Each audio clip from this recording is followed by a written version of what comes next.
நீங்கள் எப்போதும் உலக ஆசைகளுக்காக போராடிக்கொண்டே இருந்து அதுவே சுகம் என்ற மயக்கத்தில் இருப்பீர்களானால் உங்களுக்கு எப்போதும் நான் கிடைக்காமலேயே போவேன். உலக இன்பங்களின் பால் அதிக அளவு ஆசை கொண்டு விளங்கினால் என் நட்போதனைகள் எப்போது நீங்கள் ஆழமாக அறிந்து கொள்வீர்கள்.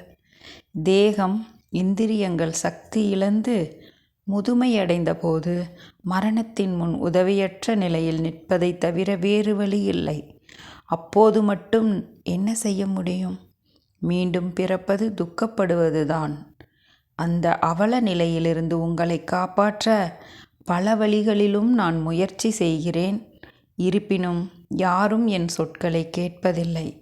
தேவையான போது மட்டும் அழைத்தால் இறைவன் வருவாரா?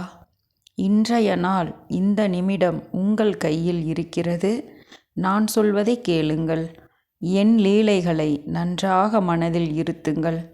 அவற்றை ஆழமாக சிந்தியுங்கள். அப்போது நீங்கள் அடையும் ஆனந்தத்தையும் இப்போது நீங்கள் அனுபவிக்கும் சுகத்தையும் சீர்தூக்கி பாருங்கள். என் வார்த்தைகளில் உள்ளவற்றையும் அவற்றின் உட்பொருளையும் அப்போது நீங்கள் அறிய முடியும். என் நினைப்பை மிஞ்சிய பரமானந்தம் என்ன இருக்க முடியும்? எங்கே இருக்கும்? நீங்கள் செய்யும் தொழிலுக்கு என் நினைவு தடையாக இருக்காது.